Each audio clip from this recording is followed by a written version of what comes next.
I think about it and it's sad.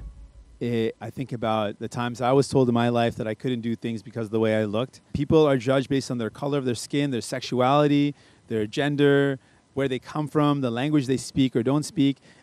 These are things that people face every day. And I'm a leader of a party that maybe experienced some of it, but I'm hoping to represent all those people who face it in their day-to-day lives. And I want them to know that, yes, you can.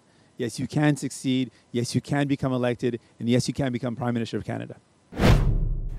That was NDP Leader Jagmeet Singh responding yesterday to what happened this week in New Brunswick. A group of New Democrats, smaller than originally announced, but nonetheless a group of them, defected to the Greens. Among them, a former member of the federal executive who admitted in interviews after he defected that Singh's race and religion, he thought Singh's race and religion might make some New Brunswick voters uncomfortable. Singh is a Sikh and he wears a turban, so is race a factor in this election? Are Canadians ready for a Prime Minister who isn't white? Joining me from west to east, in Vancouver, Ujjal Dosanjh is a former federal cabinet minister and BC premier.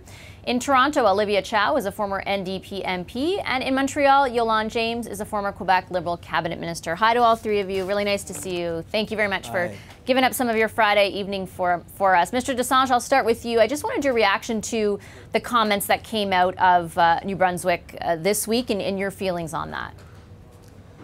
Well, I'm not surprised. I mean, I believe, some of us believe as Canadians that there is no racism in Canada, or at least very little.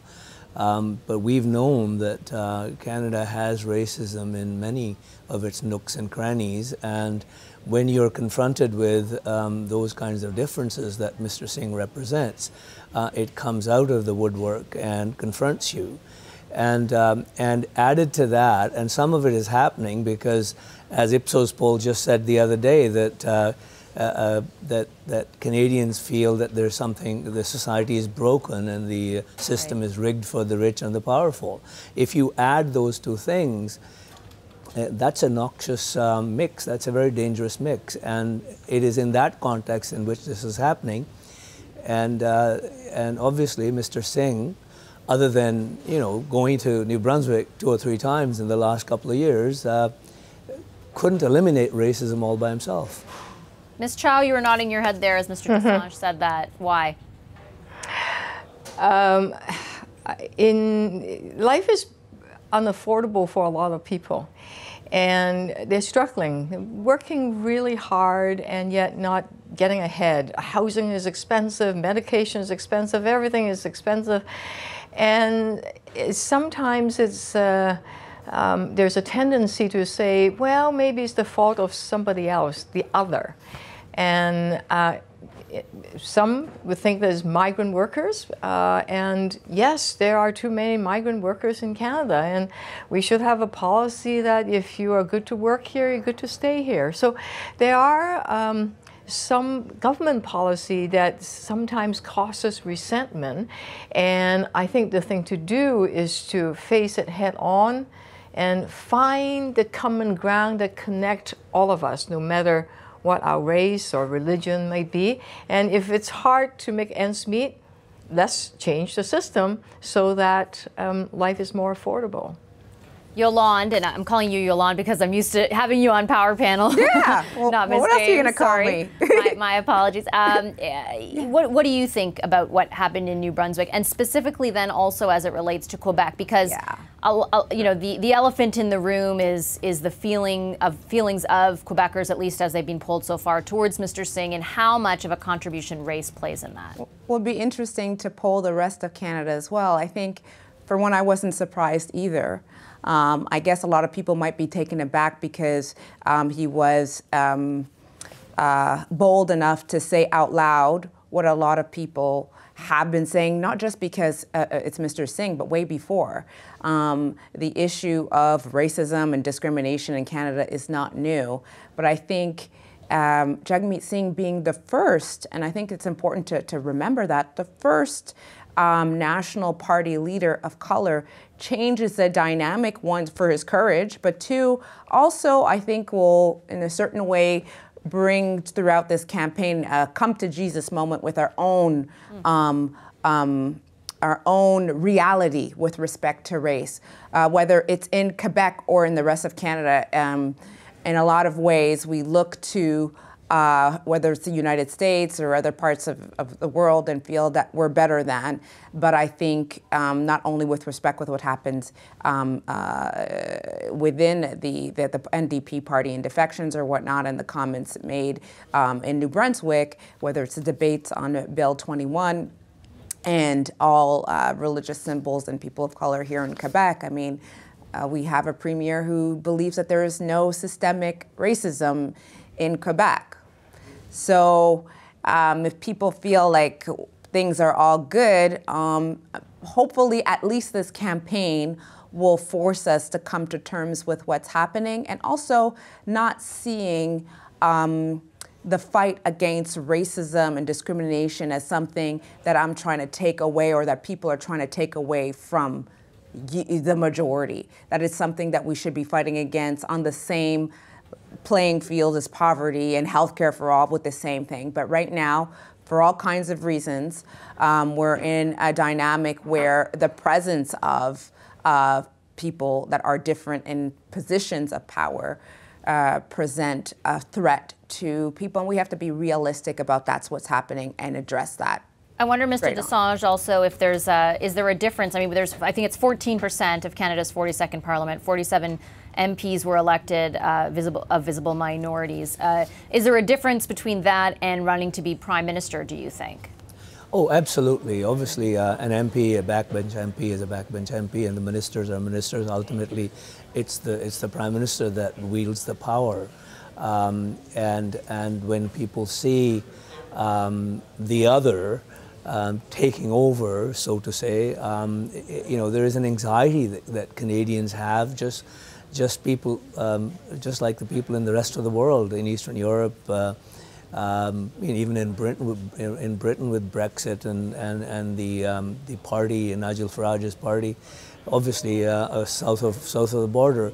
This is a worldwide phenomena. Even in Canada, the polling shows that that Canadians are much less sympathetic for immigrants coming from non-European backgrounds now than they ever were. Right. We were more accepting of immigrants from those parts of the world, non-European parts of the world, 15, 20 years ago than we are today. So obviously something is wrong, something is happening in Canadian society that we're not really prepared to contend with or recognize. And what's happening with Mr. Singh, it was quite obvious to some of us that it was going to happen. Given the kinds of debates, divisive debates that have happened in Quebec, what's happening with Maxime Bernier's party and what kind of sloganeering that he's engaged in. Canada, as some say, what's happening across the border, if we had a different system of government, could happen in Canada. Do you think that there's, Ms. Chow, like a lack of acknowledgement of what Mr. Desange was just talking about, and does that inhibit our ability to combat the problem? Absolutely. Us Canadians are really polite. We don't want to call people out. We like to say sorry a lot and thank you a great deal. But I think let's name it. And if we don't, then we'll shove it under the carpet and we'll be polite about it. Oh, I'm just not very comfortable with him. Yeah, why? Maybe because it's different skin color. I actually, in retrospect, when I ran for mayor in Toronto, a very diverse city, experienced a great deal of racism and sexism. I didn't really call it out until sort of close to the end of the campaign, because I think my staff shielded me from it. And I wish I did more and actually saw more. And I did call people out from it. But it grew, actually, phenomenally. And I thought, wow, okay, let's deal with it. So I think it's important. The writ hasn't even dropped yet. Let's call it what it is. Let's examine ourselves, each one of us, and say that, is there something in us that feel a bit uncomfortable? Why is it? Okay. And also look at the number of people living in poverty. There is intersection. And because there is the color of poverty, that people from racialized community are in fact higher percentage living in poverty. So at the end of the day, let's find the common ground, name things, find a path forward, and not just shame, because that is not helpful at all. Go beyond that and say, okay, what is it that unites us as this beautiful country called Canada? And I think that's the way to move forward. And I think every leader has the responsibility, and every candidate running for office have the responsibility to do that. Yolande, your thoughts on sort of naming it and the importance of that? I think that naming it is the first step, and it's important to do it. You have to be able to make the right, when something is what it is, if you can't call it out, then how are you going to talk about bringing forward the discussions or the solutions or the ways of doing that? But the other part of it, which is really hard and is a work in process, is really coming to the understanding that there are still a lot of people in this country that don't have the, I want to say, the opportunity and the privilege to engage with people that are different from themselves. That has been my political experience, and sometimes it's even shocking to hear that.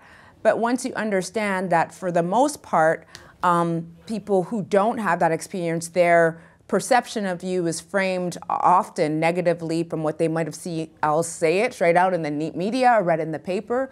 So a lot of that has to come, it can't fall on one person. It can't be Jagmeet Singh alone that's going to be able to break those barriers, but that's how it happens. It's about being in those communities and meeting with people and also engaging and addressing. I'll say, so what exactly are you afraid of with respect to? Let's talk about that and bring people together, as Ms. Chow was saying. All right, I have to leave it there. I'm unfortunately out of time, but I want to thank all three of you for your insights and your time this evening. Really appreciate it. Thank you. Thank you. Thank you. Thanks very much to Ujjal Desange, Olivia Chow, and Yolande James. Hi, I'm Vashi Capellos, host of Power in Politics. See more of our show by subscribing to the CBC News channel or click the link for another video. Thanks for watching.